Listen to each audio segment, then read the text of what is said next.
In the building in Italy, they actually constructed the dome in a more spherical kind of shape, not very shallow. Um, Justinian also wanted to surpass that limitation. He wanted the dome to be more shallow, more close to the ground. And he didn't want to see the spherical shape, so he instructed them to make something revolutionary, basically. He wanted a shallow dome. Now, one of the main problems that came with this dome was the fact that the pressure from the dome was transferred directly into the air, I guess. It was emptiness. It didn't transfer onto the pillars as normal domes do. So, after the construction of the first dome, 20 years later, in an earthquake, the dome just shattered and fell down. That was the end of the first dome. Upon hearing this news, Justinian called upon the first architects that built the first dome. He couldn't find them. They were dead. So he searched for the niece, I believe, niece or the son of one of the architects, and he found them. He told them to build the dome in a proper way this time, so it wouldn't fall, or he would just kill him. That's just how things worked back in the day. So he got to work very quickly because his head was on the line. So he decided he was going to go with the safer approach and make the dome a bit more spherical. So he had it 5 meters on top of it and added side supports which are visible from the outside. It's currently not visible since we're inside, but yeah. So I want you all to do an experiment with me to actually find out how the dome transfers the pressure of its weight. So I want you all to put your hands like this. Do it. Sen de bırak kamerayı. You need to make a dome. Make a dome. Okay. Please, you too. So I want you to get your chins and press down on it. Don't make it fall down. Make it more taller. Put pressure into it. Okay. You see, it's harder to push down and the pressure gets released into your palm of your hand. Otherwise, if you make it more shallow, when you try the same thing, it just collapses in on itself. That's why the dome actually collapsed. Other than that, they decided they were going to go with the standard basilical approach of a square on top of a dome. No, a dome on top of a square.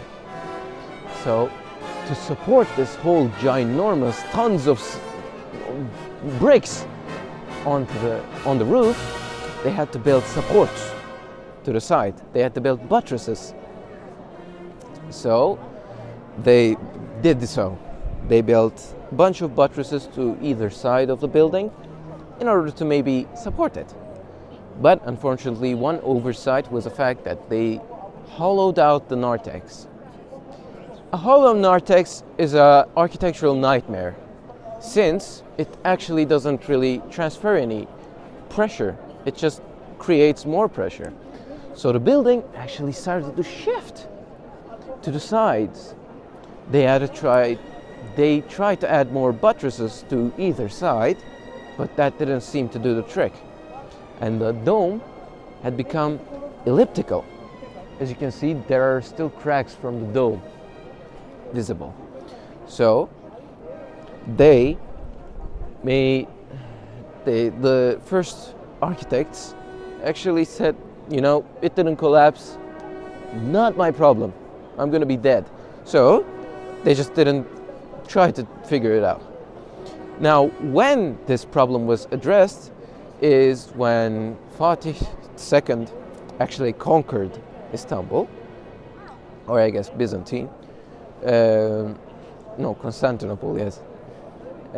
When he did so, he instructed the church, the cathedral, to become a mosque. As he instructed this, he found out soon that the building was shifting. It was starting to collapse in on itself. It was it was literally squeezing itself out to the sides. So he got his best architect, architect Sinan, and he took one look at it and said, "Nah, this is elliptical." So he instructed them to add buttresses to these sides instead, thereby actually finally relieving the pressure of Hagia Sophia. Other walls were built in order to add support, architectural walls and things, and they did their job. So the reason Hagia Sophia looks like a complicated architectural mess from the outside is because it is an architectural mess. It was built on experiments. They also had to use a special kind of brick in order to actually make the dome. The dome was built on a primitive version of cement, basically. They built bricks using a Roman method, but Romans actually used volcanic tuff to create their bricks, but this was not available, so they had to source materials from the region. So they came up with a new brick which had so low density that it could actually float on water, while the normal brick sank down. So yeah, that's about it for the architecture.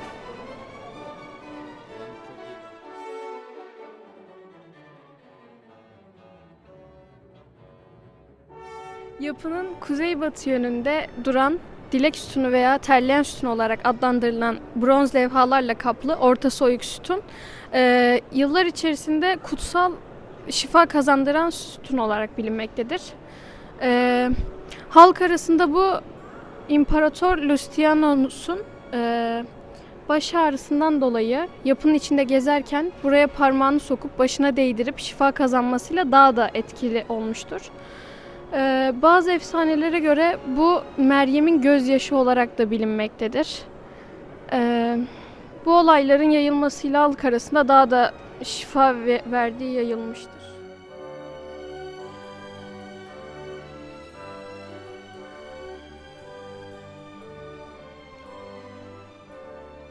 First mosaic is presentation mosaic. You can see that the Virgin Mary in the middle with the child Jesus on her arms. To her right, you can see the Constance, the founder of the city, holding a model of Hagia Sophia, and Justinianus the First holding a model of Istanbul, and to present it to the Virgin Mary and the child Jesus. Apsis mosaic. You can see this mosaic right there. It is located in the semi-dome of the apsis. In this mosaic, Virgin Mary is sitting on a Cartian throne with the child Jesus. This throne is decorated with the precious stones. This mosaic and the Gabriel mosaic, which is next to it, are covered with an electronic curtain during prayer. Invocation mosaic. In this mosaic, Jesus is in the middle. To his left, you can see the John the Baptist. And to his right, you can see the Virgin Mary. Virgin Mary and the John the Baptist are praying to Jesus for the forgiveness of the humanity. And most strict aspect of this mosaic is the right and left halves of the Jesus faces are different, but this different is not due to any mistake.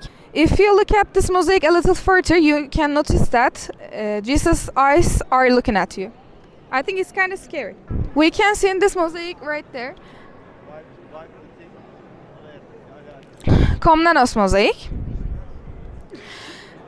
This mosaic built for the family which donated money to Hagia Sophia. The Virgin Mary in the middle with the child Jesus. The Ioannis of Hungarian origin, and the Alexios II on the right. Alexios II described as having a very pale skin because he died of illness. Zoe mosaic. Zoe mosaic next to the Komnenos mosaic. In this mosaic, Empress was married total of 3 times and renewed her face each time and renewed her husband's face each time. You can see in the Constantine the Ninth, and the Jesus is in the middle. And Zoe is obsessed with the beauty and youth. She asked the masters to make her face look. In this mosaic, Jesus is in the middle. This mosaic's name is Emperor Door mosaic. You can see the Gabriel on the right medallion, and you can see the Virgin Mary on the left medallion. The bearded person is the Leo V. He married total of 3 times, but it's not allowed to marry it 4 times. He married 4 times. I'm sorry. Because he married 4 times, he excommunicated from the religion. That's why he depicted like praying to Jesus. Patriarch mosaics. 3 patriarch mosaics are right there. 3 patriarch mosaics are because the Haghia Sophia's history, they are not allowed to see. This is the Justinian one, and you go so the second, it can see. This is Alexander's mosaic. In it cannot see because it's seclated in the out of sight. He is slight personality in the Roman history, and angels on the pendants. You can see 4 angels on the pendants. They are engraved. They have 1 face and 4 wings. They are seraphism angels. That means they are guard to God in heaven, and they are covered with an electronic curtain during prayer. That's it.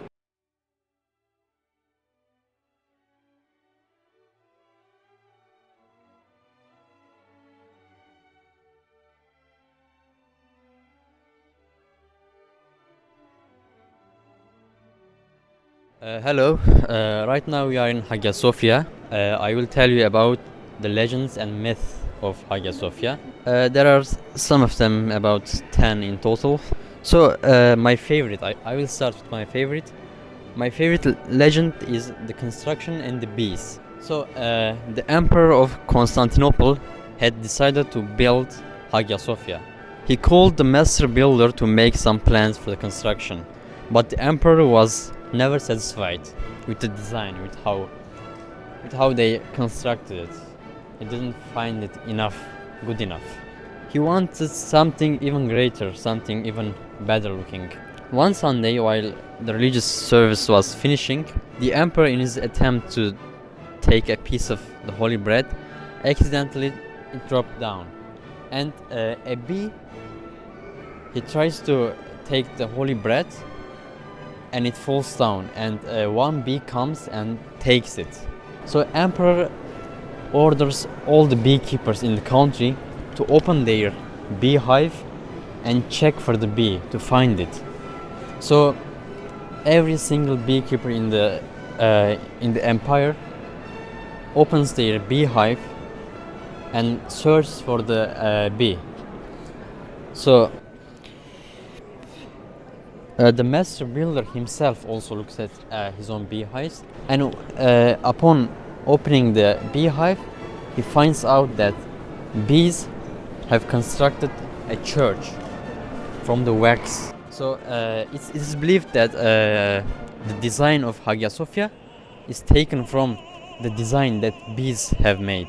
So inside the beehive, bees have constructed a very detailed design of a church with their wax. So emperor looks at the design the bees made, and he copies it, and that is Haghia Sophia. This is one of the legends. So there are some other legends. Underground arcades. Rumors has it that Haghia Sophia is linked underground with Palace of Constantine the Porphyrogenitus, and of course with Byzantine aqueduct. Legends also say that the Ottoman sultans expanded the underground arcade so they can reach Haghia Sophia in order to pray. It is believed that under the Haghia Sophia there are underground arcades, tunnels connecting with connecting with other places. Some more imaginative believe that these arcades can lead you to the Princess Islands. So there are underground tunnels that connect to Princess Islands, which means that they pass under the Sea of Marmara. There is another legend, the fishes legend. A monk catches some fishes and he tries to fry them, to eat them. Suddenly, a bird comes close and tells him that the Constantinople has fallen. The monk does not believe that. He says that he will only believe that if the fishes fly out of the bucket to the sea. And then it happens, the fishes fly out of the bucket to the sea, and the monk believes that it is the truth. It actually happened. Constantinople has fallen. Another legend, the horse legend. When Turks entered the city, many people and mainly women and children went inside Hagia Sophia to be saved. Unfortunately, many of them were killed, creating a pile of corpses. When Sultan Muhammad tried to enter the church, its horse stumbled at the corpses. The hoof of the horse left a blooded mark on the top of the column, which remains until today.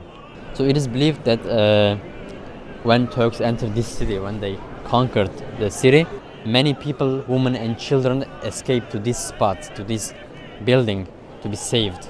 But many of them were killed inside. So it has become a pile of corpses everywhere inside Hagia Sophia. And when Sultan Muhammad entered the church, its horse stumbles upon the corpses, and the hoof of the horse leaves a blooded mark on a column. So this is another one of legend. There is also the sacred column legend, which Lara also already talked about, but I can talk about it once more if you want. It is said that Justinian suffered from chronic migraines. So he had chronic permanent headaches. At nights when he had severe pains, he used to go to Hagia Sophia. The doctors could not find any treatments for his headache and the medication never worked. So Justinian was going to the temple, begging God to relieve him from the pains. One night, he rests his head on one of the columns, like this one, and suddenly all his pain goes away. Suddenly he has no more headache, and he will never have them once more in his entire life.